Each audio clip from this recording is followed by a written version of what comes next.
how's it going? This is the Alright podcast.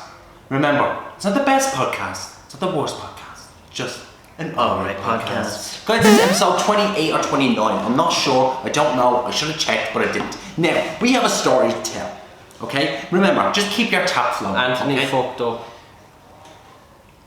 Right? That's basically... Yeah, it is. No, it is. How did you fuck up? No, it actually is. Yeah. Right, so basically what happened was, right, we came in here and we started at 1:30. It is now 2:45. I put this lid for the microphone in there. We talked for about an hour and a half. The audio wasn't recording. I was sitting over in the corner, I was crying. He literally, well, not crying, but he was like, my chest hurts, my chest My hurts. soul hurts. Yeah, so we thought, hey, why not just turn it back on, And go again. stop being a bitches, and do it again. You must fail before you succeed. So once again, please, this is my guest for this week, guys. Please go check him out on Instagram and stuff like that, you know. Yeah. Instagram, Instagram, YouTube and stuff. So please, introduce yourself for the second time. My name is James Byrne. I am an actor. I do my YouTube sketches and stuff like that. I met Anthony through a friend called Rebecca Flynn. Anthony was looking for an actor. Rebecca Flynn suggested me, and we have been friends now for nearly a year. Almost a year. Yeah. Literally almost a year. But me and James literally, we hung out for the first time yesterday on our own. Usually there's a group of us, so we wouldn't really, actually you spend time with one other person just to get to know that person. And we done it yesterday, and we done it in the soaking wet rain coming from Bray to Dublin. Fucking pissing. And it took us about 2.5 hours to get home. It almost took as long as that podcast that we... It did. Yeah. It did. We could have done a fucking podcast on the bus. We could have done podcasts on the bus, the train. That podcast had audio. It probably would. Audio. Yeah, so excuse me if you feel like there's any mood downing or so like that as well, but no, there shouldn't be. Yeah. You know, it's just a stressful time, you know, no audio or so like that. So guys, thanks very much for coming back and listening to this podcast. Now, James, I brought James on because I bring a guest on. I had Craig on last 2 weeks ago, and then I done a solo episode last week, and now I have James on. Now, James, please, there's a reason why I brought you on. Do you want to explain that more to the people watching at home? What's the reason? Yeah, what is the reason for you coming on? Basically mindfulness. Yeah, the thing is that I am nowhere near where I want to be when it comes to the likes of acting. To date, I have never gone for an audition. I've never put myself forward for doing anything. When I went to do the film with Anthony, it was the first time that, actually probably second time or something like that. I've had little parts in other movies, but it was the first time I was doing a movie where I was the main character. And I was kind of like, I was so like, you know, there was plenty of times I said to you, to be honest, I was like lying saying, oh, I can't make it this weekend, or I'm busy that weekend. It's just because in my head I was like, I was actually scared to do it, and I wanted to progress with acting. Yeah. But still today, like, I'm not doing the whole new year, new me thing. Yeah. But as I was saying to you, it's like the whole I want to go for at least 5 auditions this year, regardless. Yeah.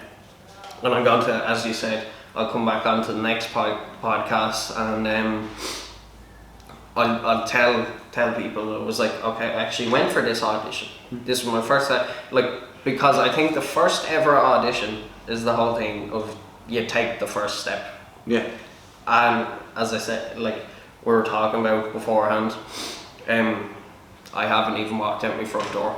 I have not taken the first step whatsoever. This man is from Wicklow town. And it's very hard to walk outside Wicklow. It is. No, it's lovely to walk outside Wicklow. Once you're in Wicklow, you can escape. Yeah. It's a content little town, happy people, everyone knows everyone, and it's my comfort zone. Wicklow town is my comfort zone because I know it, I've been there my whole life. I grew up there my whole life. And acting for me is something that scares the shit out of me because I want it that much. Yeah. But at the same time, I'm kind of like, well, I don't have to do acting. I could just kind of stay in this comfy chair in my bedroom with my things and my stuff that I like. Yeah. And I could just be here within, like, I'm all about like meditation and everything like that. But it's the whole thing of the progression of where I was about 10 years ago. Obviously, teenager, completely different mindset. Different. Yeah. Everybody has the same. Everybody's different in a way, but everybody kind of has the same feelings, the same emotions. While you go to your teenage phase, we said already, I'd rather be where I am right now, 24 years of age, than start being 14, 14. It's fucking hard. You're like, you're aware of where you're going in life, what you want to do with your life, all that sort of thing. But at the same time, we really know fuck all. We don't know. We don't know fuck all. We're basically, we are more mature. We're more mature than we were when we were 13 and 12 years of age. 100%. Pubes. Pubes. That's funny. I still haven't had any facial hair on my face yet. I only get a little bit of hair on my face, you know? James here. I had a mustache when I was 10. That's fucking bad. My growth went into my facial hair and not my height. Yeah. So basically, the reason why I brought James here is because James knows what he wants to do, but he's waiting to take that first step. And that's all because when James was kind of younger, and that's why we're talking about younger and the way you think and the way you change your thinking, it's because that you kind of got attached to a thing called mindfulness and how to deal with certain situations. You want to talk about that more? Yeah, it's really gone in like for many years. I actually knew about it, and everyone, like, obviously you're being a teenager and you're talking about the universe, law of attraction, weird stuff like that. And people are like, what the hell is he on, kind of a thing. But I find a lot of people actually look into it when they kind of reach their 20s, when they're going into their 30s, and they're starting to search for these things, these meanings in life. The whole thing about mindfulness is the reason why I'm so content with my life, even in highly chaotic situations. Like if something really, like something bad happens, I have to look at that and go, okay, this is a really negative thing in my life, and I now have to go make that positive again. I have to get back to that place because it could be a fuck ton worse. Like I could be so much worse off. So there's no, you don't need to dwell on it. You don't need to hold on to it. It's just you need to move right now because of our recording. No, literally. I need to realise that this is our new one, this is our video, and the old video was just a practice. That is a perfect example. I'm literally sitting here. we were talking for an hour and a half, and we quite enjoyed it, and it was a bloody good conversation. The bad thing that happened, there was no fucking audio. No audio. So now we're doing it now. Instead of going, right, this is the video, this is what people are going to watch right now, I'm still thinking of that other video, that negative part saying, this isn't going to be as good as maybe that one. But you have to give it a chance. If you're thinking that and you're going through this podcast thinking, this isn't going to be better than the other one, this isn't going to be better than the other one, then it's not going to be that good because you're not giving that positive vibe off them. Yeah. So, I will be positive in this video. Look at me, I'm grand. Right? So James, please, as you said, law of attraction, okay? Please explain to people out there that wouldn't know about law of attraction. Give it a little small. Law of attraction, what I've come to know of it, is basically your thoughts, both positive and negative, and how they impact your life. Where you're a positive person and you're like, okay, instead of looking at like something that's preventing you from going ahead with doing something, instead of looking at that, I was like, you know what, I'm not going to do that now. That would be a negative thought. Yeah. The positive thought would be, you know what, that is a blockage in my path, but I can get over that. I can do that. I can figure out a way to get around that. That's the positive thought. It's like if you were going to work and you're just like, I'm going to be late, I'm going to be late, I'm going to be late. you're going to be fucking late because all you're thinking is you're going to be late because your brain and your thoughts, like it's like the whole kind of, I don't know, sciencey part to it. Like it's like a magnet. It sends it out. Yeah, you're like with the microscopes. You see, scientists can look at our skin cells and see that they're constantly vibrating. Yeah. The energy within inside, because we do have like electricity and everything and shit like that inside our head, but it sends it out, and it's like a vibration, but it can be positive or it can be negative. And the thing that I had to go, like I had to go through shit to realise the only way upwards and onwards is get back to being positive. That's why you hear the Irish people kind of the way of saying, it'll be grand, you'll be alright, you'll be alright, you get over it. You get over it. But people don't, we hear that so much, and it's like, no, it fucking won't be alright. We're going to be negative about this situation and remain negative. But the whole thing is, you can't do that. Otherwise you're going to be fucking stuck in a rut, stuck in a cycle, and continue to be negative all the time. You have to look at the most toxic, chaotic parts of your life and go, you know what, that can be fucking solved. I'm going to be positive about this. I can overcome this. And then eventually, the worst things that happen in your life will eventually be gone. You look back at them, not as a, oh Jesus, that was a really negative part of my life. That was and go, that was a lesson. That was a thing I learned from, I progressed from.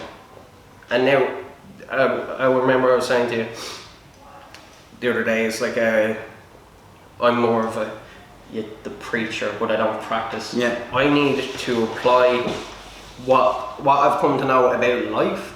I need to apply that to action. I need to get I know how to work my life in such a way that I'm content, I'm happy, I'm okay with my life, and it like I enjoy the people I know. I like my job, that kind of thing.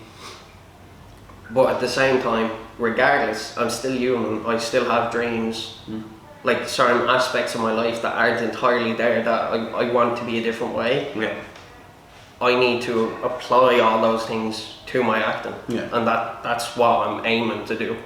Like I'm really going full forward with it.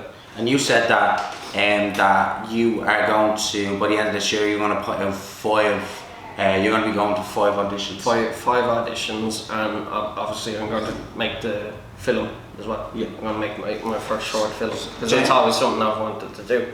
James has an idea for a short film, and we sat down at a table last night and we structured out what this is going to be about. That's where we got the idea for it. So that's a start. That's progressing out of the comfort zone. So putting pen to paper, it's kind of sounds easy. It's a bloody hard thing. I know it's hard. Because the only thing we could work off was pictures that you had. We said, right, with these pictures, we're gonna have to make something out of these pictures that you had, like that you took, like of a house and a beach, and all the places where I had it in mind to shoot and all that kind of thing. And I think that I said to James last night, I said, James, listen, we only have an idea for it. We don't know what is going to happen. We only have the idea, and we kind of have a first draft of the structure of what we think it's going to be like. You need to sit down and you need to, you need to figure out what way you're going to write this. Because you said it's all just dialogue you want. You just want dialogue. So you need to put that message across, and you need to show people that are watching it what it's like through your perspective. Do you get me? You need to send that message across to the screen. And if you can do that, that's why I said you can't just go on and just say, fuck it, we'll film it in the summer, or we'll film you. Stick to it as much as you can until you figure out, like a light bulb goes off in your head. Just think about it. It's like I was saying, I don't want to just make a film just to make a film, kind of a thing. I want to, it's my first film that I'm doing, and it's like I have it there, I haven't got a fucking clue. That kind of thing. Like. You could even, I think it'd be easy, I think it'd be good for you to put a circle, say brainstorm, and do your brainstorm. Because you said that's how you come up with ideas for your YouTube channel. So with like say your YouTube channel, I guess, how'd you come up with your characters like for the YouTube channel?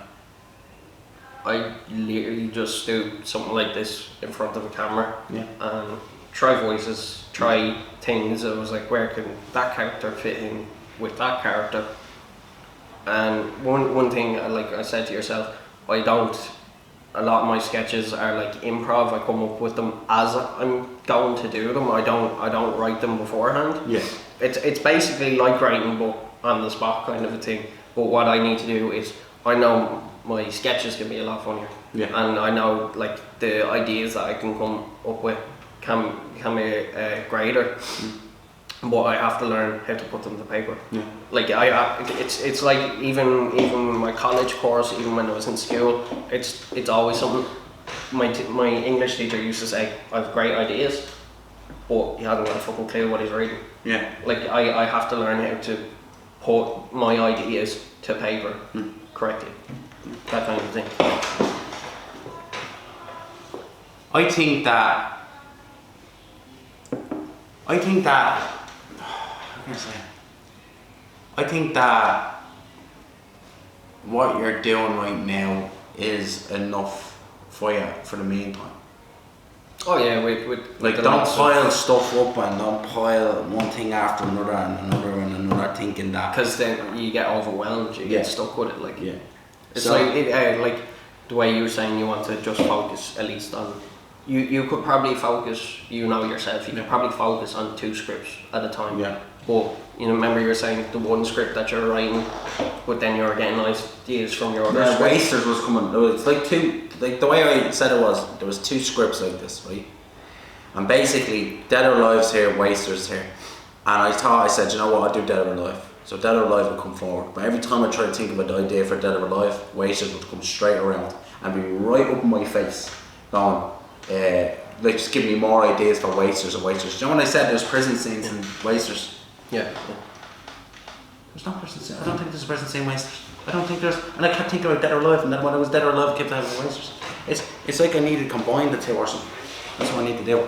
But yeah, I think this is a good lesson as well for the both of us to learn as well, is that if we go out set out to do something and mistakes are made, even when you put a lot of effort into it, that don't let it get you down and just It is. go straight back to it. I love how we beforehand when we were just did the podcast earlier on, no audio. We were literally talking about it. Then we were given an example. Oh yes, yeah. Sometimes you set out to do something, and even if you try, it's not going to be what you want. Yeah. But the important thing is to try again. What I'm focused on now though is trying in the first place. Yeah. I haven't tried yet. No. And that I suppose it is. Like you know with your stand up and everything like that. Even though your fucking heart's popping out of your chest some of the times, like you're like, you know what? This is fucking me. This is who I am. And this makes me feel alive. It makes me feel creative in the moment. Like, cause you'd be more in the moment than any time ever if you're scared shitless. Oh yeah. You'll remember it. Yeah. You're like, you know what? That scared the shit out of me, but I loved every minute of It it. can go 2 ways though. Yeah. You go up on stage and you can fucking do great, or you can bomb on stage. Yeah. And when you're doing jokes, no one's laughing. I've done that before, man, ages ago, and no one laughed at a set I tried to do, and it fucking haunted me. The tumbleweed just going Like across literally, the it floor. haunted me. It haunted me. You'd hear someone in the background, like that. It was more of a, this is shite. you are. This is literally shite. Do you know what I mean? So that's what I was doing. So I think that you said you're gonna go out and do your 5 things anyway, right? I said to James that we are gonna do this probably once a month, you know, and we're gonna do this once a month and see how it goes on. Yeah. You know, we talk about whatever. We will, because Nicola said to me that I need to learn how to talk about topics and put stuff down and organise stuff and all. And we literally praised Nicola earlier in the podcast, in the other one. And I will say it again. I will say that Nicola is probably, without Nicola, I don't think I'd be doing most things. And I don't think I'd have a house. The lotto wouldn't happen. The lotto ticket wouldn't have happened. Like I remember you actually telling me the story when you went to see your house, and you were kind of like looking at where you are now, even though it's your home, it's your house, like, and you love it. even though you were going in and you're kind of like, yeah, I don't know, maybe. But Nicola was like, look what it can become. Yeah. Look what you can do with this. And she was like, you do it up. You make it your own. You make it your home. And you were like, and like I know yourself. I listened to her. Like you're obviously like very, very grateful for that because you were thinking on a negative mindset. Yeah. She was thinking on a positive. Yeah. That it goes back to that. Like, and then now look where you are. How long have you been in your house? I will be a year there on the 22nd of this month. Yeah, and that like it's I come in. It's like. And I'm sitting there and it's like, I'm in Anthony's home. Yeah. It's a nice little chill house. It's not a house I'd look to be in for the rest of my life, but it's a nice house to get started. Yeah, And the fact that I'm there almost a year is fucking mental. I know for a fact. Nicola drives up every Friday and she listens to this. Hello Nicola, how's it going? She listens to the Malloy Mobile. She's in. She listens to this audio through a car on her phone. So Nicola, if you're listening to this right now, just remember that if it wasn't for you, I wouldn't be in a house right now. I wouldn't have Mia. She's the one that got me Mia. I'm getting emotional. Isn't that bad? I wouldn't have Mia right now. I wouldn't probably be very trustful in a relationship either because I had very problems with trust in a relationship.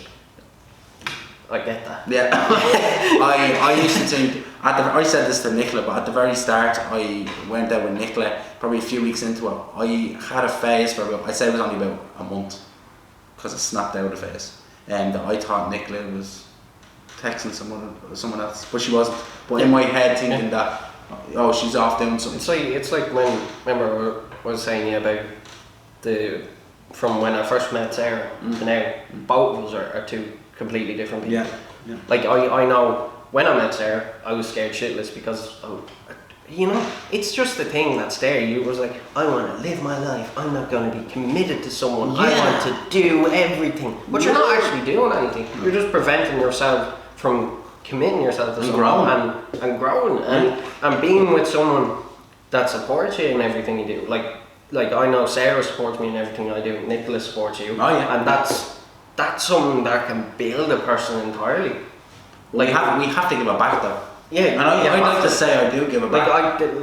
Like you going down, like I really appreciate, and sure Sarah does, like you going down, because she was coming up to Dublin, she was helping out with the film and everything like that, and so you went and did your drag. I went and done a drag queen, I said it on the last podcast, But it's like that, it's the same dynamic in a friendship. It was like you give as much as you get kind of a thing. It was like if I support you, it was like I came up. I expect you to support me. And I'm like I go into proud daddy mode when I see you talking about your looking at your stand up and everything and all like that. I was like, but I'll be honest with you as well. I was like, okay, that was cool. And you'd ask me. What could I change? And I'd be honest about it. I'd rather someone be honest. That is the support. That's giving back as well at the same time. I'd rather like back then if I asked someone saying, oh, what do you think about it? I was always looking for the positive things, and then the minute someone said, well, you could change that, like I just go, alright, man, nice one. Yeah. That's horrible. That's a horrible mind. Like that's a horrible way of thinking. I know myself that I'm still a bit like that. Yeah. If someone says something negative about me, I'm nearly like, no, fuck you, peasant. No, but it's the way I've been for years and years. I've been, I'm the greatest, I'm the best. It's a very selfish way of living. I know I'm like that to an extent, a tiny bit compared to what I used to be, but I still need to get rid of that. I still know, I could say to you, brilliant stand-up, but that little thing you need to change, and you'd be like, alright James, thank you. You'd be like to me, say, okay, that was brilliant. That comedy sketch is class, man. Yeah, you should have changed this bit. Though. I'd be kind of like, no, I am a genius. I'm perfect. Is that kind of psychotic? A little bit. It's the ego coming back into it. Yeah. But the whole thing I need to understand is there's no ego there. Yeah. You need to just let yourself be, immerse yourself into something, for you to become creative and progress with what you want to do, you have to get out of your own fucking head. Get rid of it altogether. Like, I think that having people around you that are not a yes people, like a yes man, it's called. I think it's very fucking brilliant movie. I love that. Love Jim. That is a good film, isn't it? We'll go back to that, don't we? Yeah, I think having people around that are yes men it's not very good for when you want to pursue something. Like if we're literally constantly going around as a group and just going, yeah, that was good, that was great, but in the back of your mind, as we said, oh, you could change that, you could do that, and you're not telling them about it. That person's not going to progress. You can make or break it. It's quite like that. I look at my mother and I say, she's kind of like the person who was like, you're going to be great, you're going to do great things, you're going to be great. And that's kind of like, there's no negatives there. Yeah. There's no negatives. She loved me, like still does to this day, loves me. Like I don't care, I'll say it out loud, I'm a mammy's boy. Yeah. Straight out, like. But James Byrne's a mammy boy. I'm a mammy's boy. I always have been. But she didn't give me enough tough love growing up. Yeah. She didn't say, okay, here, no, you need to do that. Well, you need to go do that. She would be telling me to go do these things, but she set me in such a mindset that I'm great. I don't need to do all these things because I'm just amazing. I don't need to progress in anything because I'm wonderful. Yeah. But now I'm realising, okay, I actually need to fix a lot of things before I can go further. Yeah. And that's the important part. Yeah. Well, yeah, fair enough.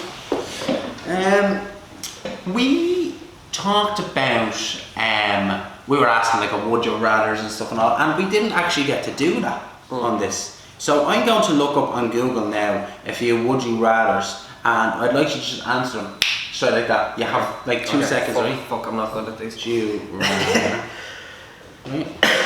So here's some questions, and I'm gonna ask, and you're gonna have to answer them quick, sharpest, like very sharp, right? Yeah. Right. Would you rather the aliens that make forced contact be robotic or organic? Organic. Would you rather lose the ability to read or lose the ability to speak? Speak. Right. Would you rather have a golden voice or a silver tongue? Silver tongue. What's a silver tongue? I don't know. I Sounds just like cool. the sound. Would you rather be covered in fur or covered in scales? Fur. Fur. Same. Would you rather be in jail for a year or lose a year of your life? Jail for a year? Yeah. What would you want to use of a year? Like, does that mean like you just like you die don't become it, or you die a year younger? Don't know. Could go many ways. Cool, couldn't it? You can make a movie out of that. Would you rather always be 10 minutes late or always be 20 minutes early? 20 minutes early? Yeah, but I don't know. would you rather have one regular? Would you rather have one real get out of jail free card or key that opens any doors? Key that opens any doors. Would you rather know the history of every object you touch or be able to talk to animals? Animals. Yes. Would you rather be married to a 10 with a bad personality or a 6 with an amazing personality? 6 with an amazing personality. No, Jake, like... No. Yeah. No. Would you rather be able to talk to land animals, animals that fly, or animals that live underwater? Talk to them. Would you rather talk to land mammals or underwater animals? Underwater. It'd be fucked. But when you go in, how are you gonna? That was just a little small thing that I thought we'd do. It just kind of like breaks the ice somewhat, no? Because Nicola taught us about that, and when we done a project on Saturday, we had a first ever meeting of the Dream Factory Productions, and we don't know if we're going to keep it as a Dream Factory Productions because it's already copyrighted. Because copyright and stuff is a thing. So we have to put money together. It's not an actual licensed group at the moment, so technically we're not doing anything wrong. Yeah. So we can change it. We still haven't worked out the... For all I know, the Alright podcast could be something alright. I haven't still to this day right now. We'll find I've just them. realised. Right, sorry about that. As you guys know, if you watch the podcast up to 30 minutes or more, that the camera does turn off because literally DSLR cameras. Craig said something about all these DSLR cameras and they're from a certain state or so that most of them turn off after 30 minutes. That's odd. Yeah, it's not even the SD card, it's that, like that. Right, so James, you said to me earlier that you get nervous in presentations. Yeah. So, you're doing a play at the moment, aren't you? Mm-hmm. Would you like to talk more about that and give more information to the people about that? It's Model Box production. It's in the Newcastle Inn. It's a very good group. We're doing a play at the moment called The Lady Vanishes. It's adapted to the stage by Derek Webb. It's a comedy thriller. It's quite like the group that I'm in. They're very productive. They want to get things done. We're all aiming to do the same thing, which is put on a good show. But I'm not talking about just the actors. I'm talking about stage, director, everything that goes into it is of great importance to everyone else. Like if I was backstage and I wasn't on for 2 scenes or something like that, I would help out with backstage. I'd move a prop or something like that. If your hands are free, be willing to help out. Like, everyone's like in it together. There's no, oh, there's the stage crew, there's the actors. You all help each other out. We're a team. All of this together. Yeah, this would be my second show with them because I did Christmas Carol just there before Christmas, and that was. Please. What? We didn't do it in the last podcast, What? please. What? Could you say some of your dialogue in the accents? Say, Mr. Scrooge, it's not like the first thing you said, like the dialogue. So what would be my line before you? I can't. You can't I think of them. Come on. At this festive season of the year, Mr. Scrooge, it is more than usually desirable that we make some slight provision for the poor and destitute, who suffer greatly at this present time.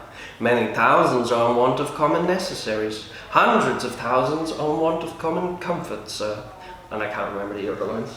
No, we didn't ask for the other one, I should have asked as well. Yeah, so we're literally sitting here going, what the fuck are we going to talk about, man? We had so many shit to talk about, what were we talking about? I think it was we were hyped up. We're hyped up. Oh, really yeah. We were hyped up, and now it's just like, I'm tired. I'm fucking knackered. It's just a plane going by. the bombs. I'm getting flashbacks to now. Do you think it's a good idea? I done this in my last podcast actually. We look up a few people stuff on Google, and we talk about stuff on Google. If you want, yeah. If you want. Right, planes passengers sickened as woman caught.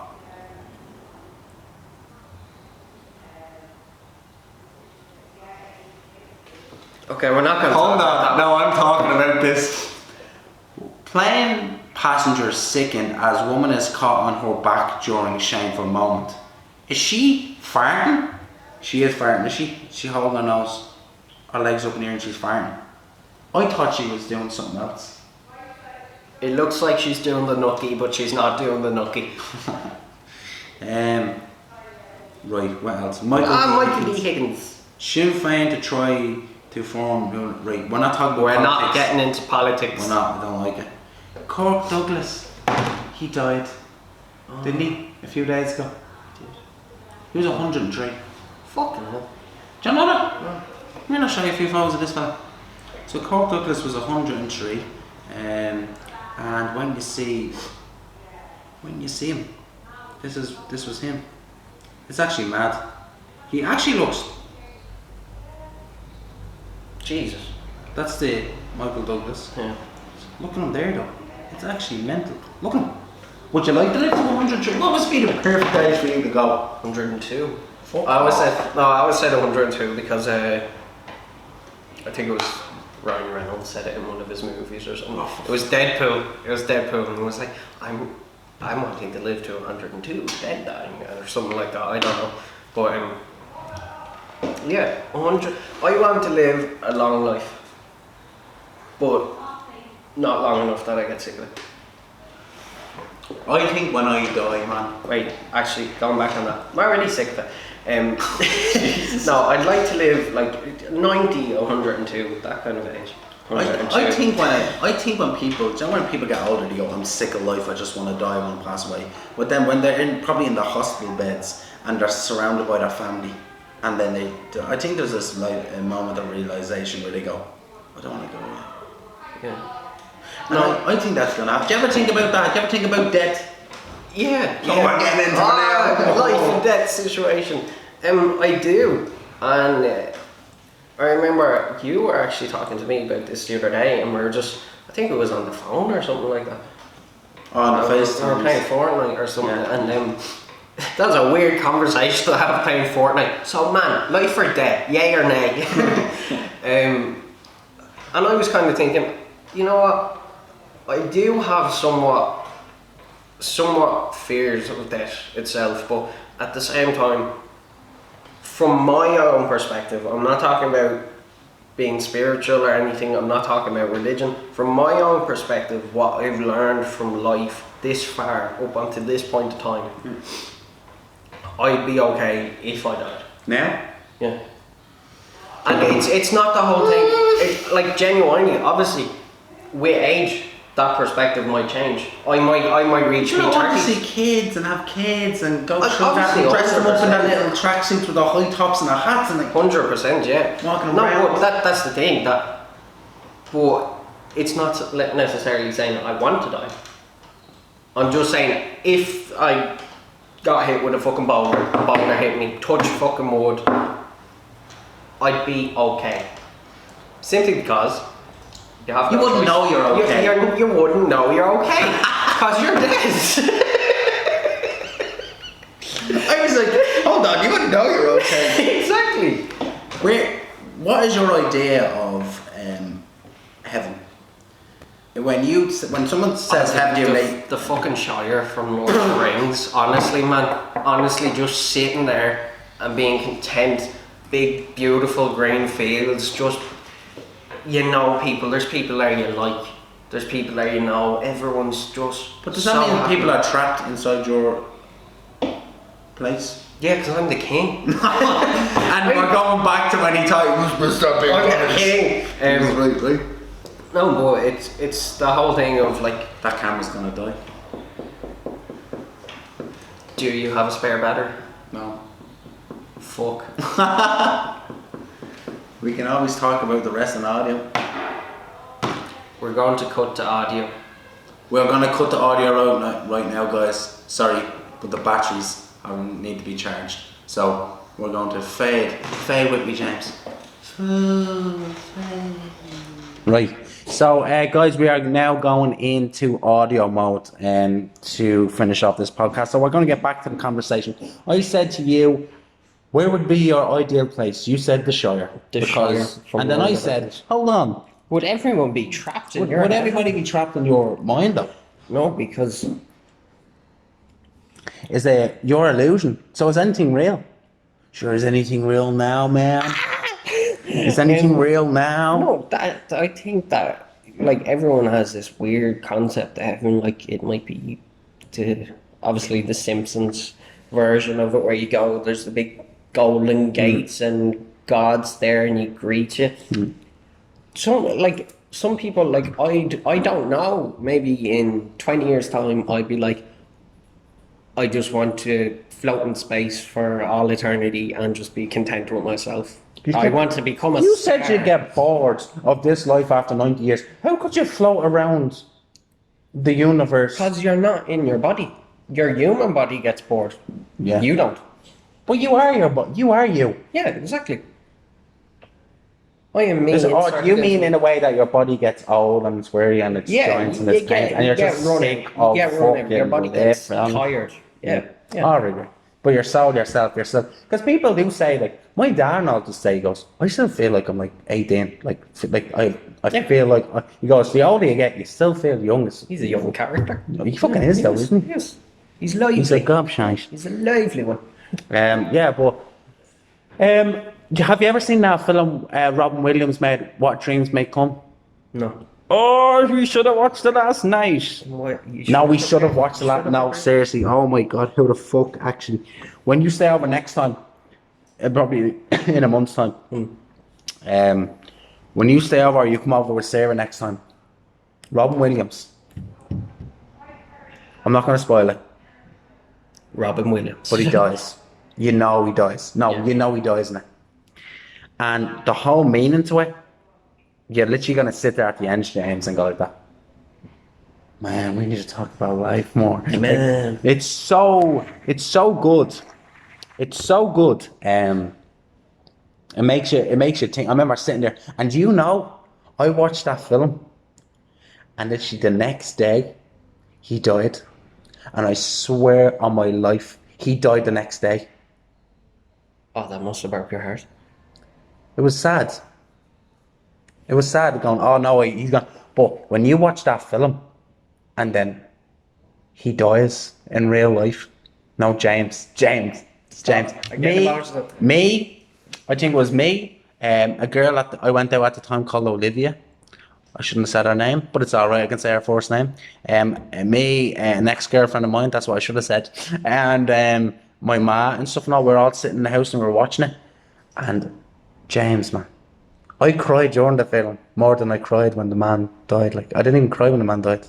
When Michael Jackson died, I cried. I don't know why, I just cried. And when I watched that film, then that happened, man. That was literally like... It was so... I wasn't even with Olivia. Because Robin Williams died, what, 2014? Yeah, I wasn't with Olivia. I seen it again with the girl, the ex. Yeah, fuck, I'm mentioning you now, right? I'm mentioning you now, right? BFF, right? And yeah, when I watched that, it was literally the next day he died. So I was with my man. I know I was with my man, dad, and Sarah, but she wasn't. But we did watch another time when that happened. That was like when I went to Vegas and I went in and I booked to go to the Marvel Museum. And I was so excited. The day that I booked it, Stanley died that day. And I went the next day, sad as shit, to the Marvel Museum. It was sort of like they had a little table with his picture on it, and I was standing there and I was like, fuck, all this, where we're standing here and now today was because of this man, and he's gone. Yeah. And that, I got upset. I really got upset. Would you like to live? Would you like to remember like that? I want people that I love to go, I don't want them to be sad when I'm gone, but like, wow. It was like, what a life kind of thing. But I don't want it to be, like, we live in a time where it's just kind of like, you don't want to be remembered for the things you did. You want to remember the things that you did, how they impacted people. Yeah. They brought joy to people's lives. They made others happy. You want to do those kind of things because we're human and we want to help one another, like that kind of a thing. I think you're right with that. I remember when I was younger and I wanted to become famous inside that I was like, man, I need to do this because like there's so many people I'm reading about in school and stuff like that and all, and like there's history books about them and stuff and all, and like I want to be like that. I want to be remembered. And then I started realising, do you know what? I am going to be remembered, and it doesn't matter if it's worldwide or it's my family and the people I impact around me, like me and you right now. You never know. In 10 years, it just drifts apart. I was with friends, right? Yeah. In 10 years, there's people that I was close, like I was really good friends with, and I just don't talk to them anymore. We just drift away. And that's normally saying life that happens. I never knew what that meant until me and my friends drifted away. Yeah. So, I know when I'm lying in a hospital bed, if I make it to a hospital bed, because some people just die in the way, or some people die by accident. If I'm lucky enough to live a long life and a happy life, and that I'm in my hospital bed, and that Nicola is there, and that kids, when we have kids, Nicola, when we have kids, Nicola, and you're surrounding me in the bed, and then my kids, so my grandkids are there, I'm going to be remembered for all the things I've done to them, not worldwide to them, and it'll mean so much more to them than it would to anybody else. It's like when we were talking about yesterday, you were talking about your granddad and everything. No, don't get started, I'll start crying. But I was talking about like the things I remember. My granddad was a happy man. He was a tough man. He was a strong man. I remember like things like playing dominoes with him, even though it was boring the shit out of him. And looking back on it now, he probably was bored. But he seen that it made me happy, and I could sit there for a couple of hours on end playing just dominoes at the table, be a little annoying git of a child. Yeah. But he seen that it made me happy, and that's how I remember my granddad. I want to be that. I want to have that impact on other people. Yeah. I want to go, wow, that person made me realise that there is good in the world, and showing love to one another is something that can help us along the way. Yeah, I agree with you with that. Yeah, I do want to be remembered, but it's just to people that are close to me. Do you get me? Like, I know these two people, I can't mention names and stuff like that, but this guy died, and before this guy passed away, he had a friend that he didn't see in years. Like, they were childhood friends, didn't see in years. And when he was dying in a hospital bed, this friend came up and sat beside him every day and looked after him until he passed away. It happens. And they haven't seen each other in years and years and years and years.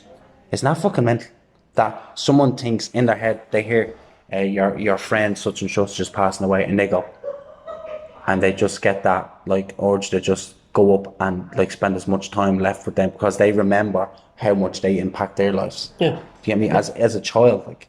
It's like that's why one of the saddest things on the planet, and it's when you lose a loved one in your life, family member, because they they have an impact on your life, whether it be good or bad. You're still going to remember, even if they had a bad impact on your life. You're going to when they're passing, you're going to only remember the good things. It was like, well, this person helped me there, and this person guided me in life in that type of way.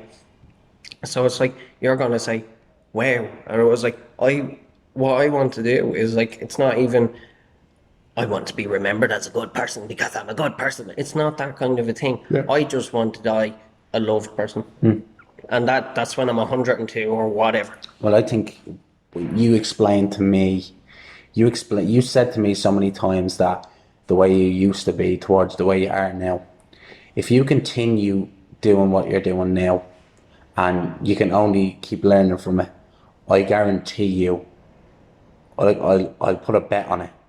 I don't know what you'd win by the end of your death days. Like, I don't know, like, but another free day to live or something like. But I guarantee you, if you keep up doing what you're doing and the way you're thinking and going on, I guarantee you will get what you wanted about being loved and being surrounded by people you love when you go. Because if you show yourself and you put yourself out there and you show love and you give back what you give out and stuff like that, and you were saying, you're gonna have a lovely relationship, and with a lovely relationship comes it comes with kids and stuff like that as well. Like, you don't have to have kids to have a nice life, but it's people say it's a lot. Like my brother, man, like he had a kid recently, and I don't know what it was. I remember sitting in the house. And everybody was there. It was Nicola, Ross's girlfriend at the time. Ross's girlfriend now, and stuff. And there was loads of people in the house, Casey and all. And I remember just getting a phone call, and I picked up the phone, and I walked outside, and it was my brother's girlfriend. And she goes, "So we have some news to tell you." I goes, "Yeah, what is it?" Now, I got a text before saying, "Take your phone, go outside. Don't let anyone know." So the first instinct in my head was, my dad's died. He dropped dead. It is. When you hear something like that, you go negative. What happens?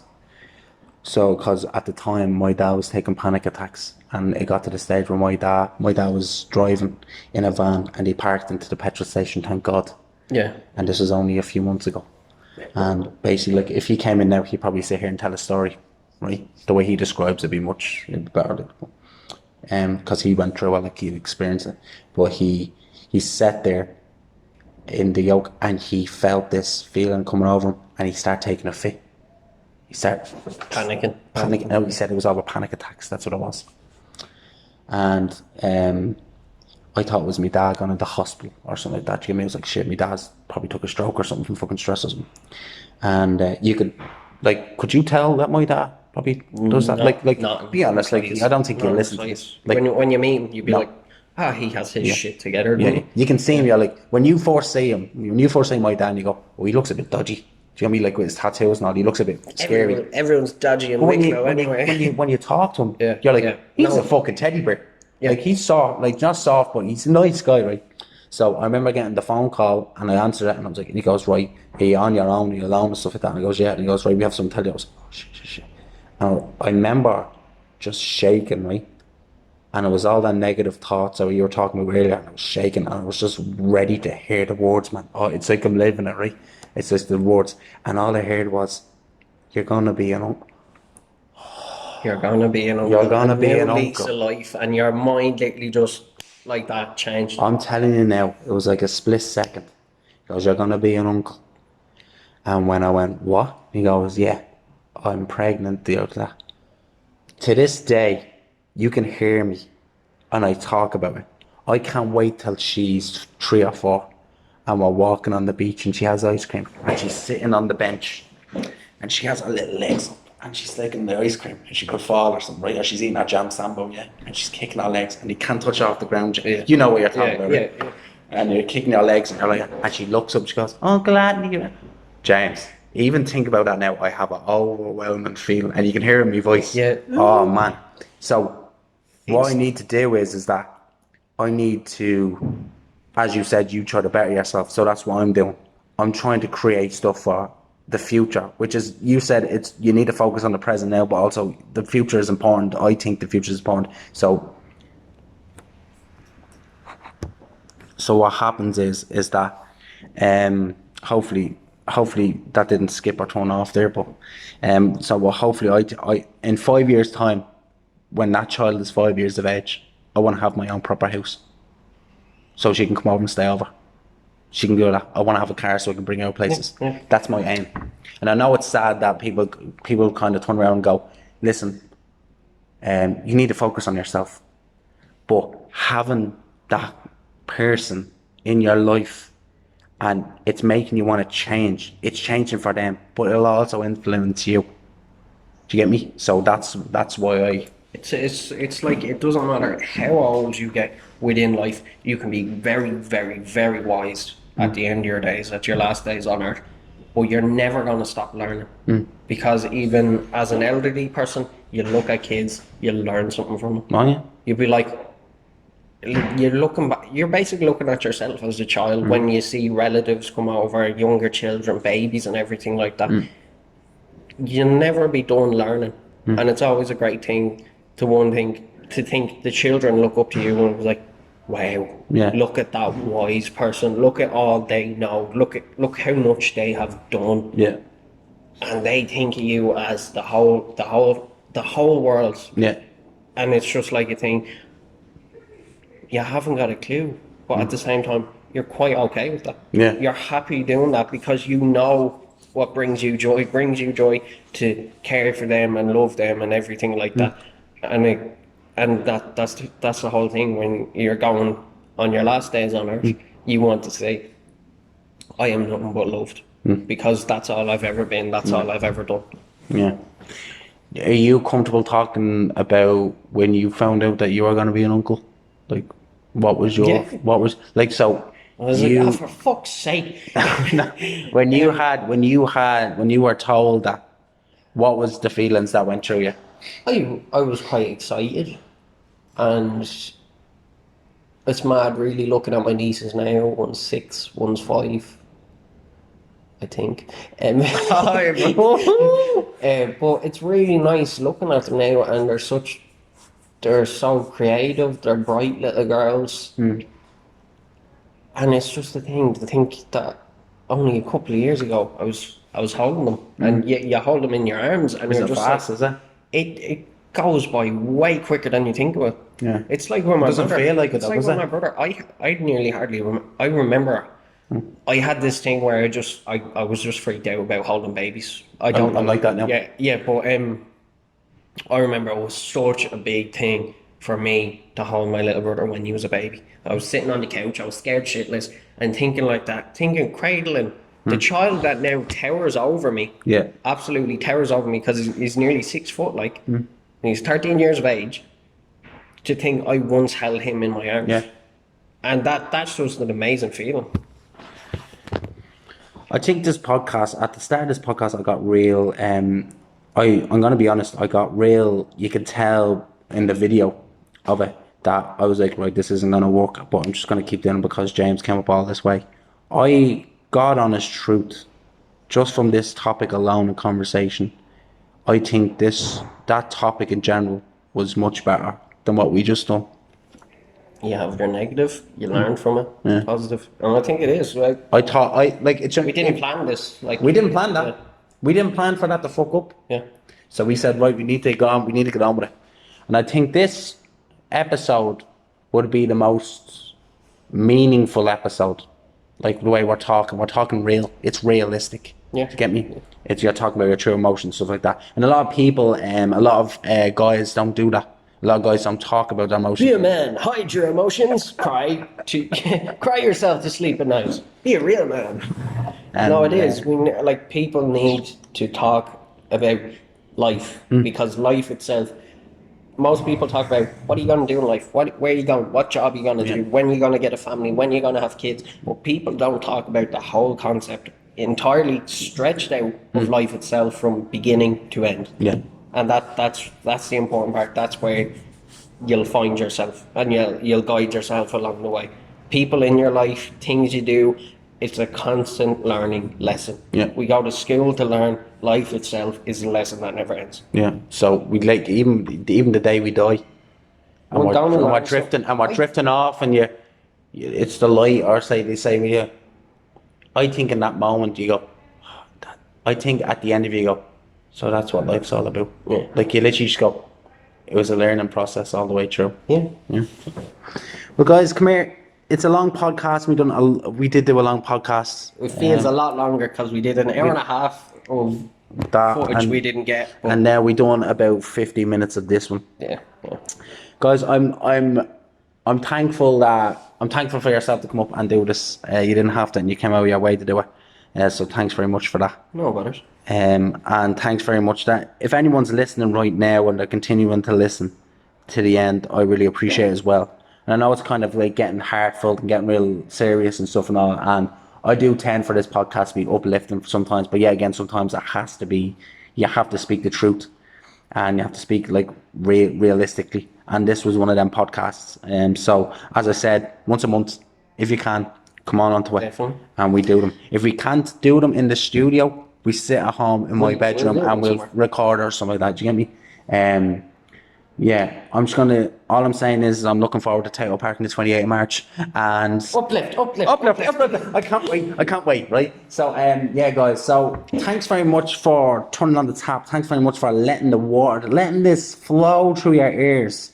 Okay, thanks very much. Good, James, thanks very much for coming on. No and thanks for sticking around even though it didn't turn out the first time. You fucked her. Yeah, I fucked her. Right? So guys, thanks very much for listening. Remember, it's not the best podcast, but it's not the worst podcast. It's just an alright podcast. Guys, thanks for listening. We will have promotion videos on Instagram page and stuff like that, and Facebook. Please go on and you'll find out everything leading up, and there's always little small promotion videos and stuff, comedy sketches and stuff. My dad's featured in this one before this comes up on Instagram and so Instagram will all be up at the start, so please go back to the start if you haven't, and add myself and add James on to see how James gets on with his day-to-day life and is practicing and stuff like that as well, and with podcasting and filming as well, and the two of us with Dream Factory Productions. Guys, thanks for listening. My name is Anthony O'Reilly, that is James Byrne, and I'll talk to you next Wednesday for another episode with hopefully another guest. Guys, thanks for listening and bye. Always look on the bright side of life.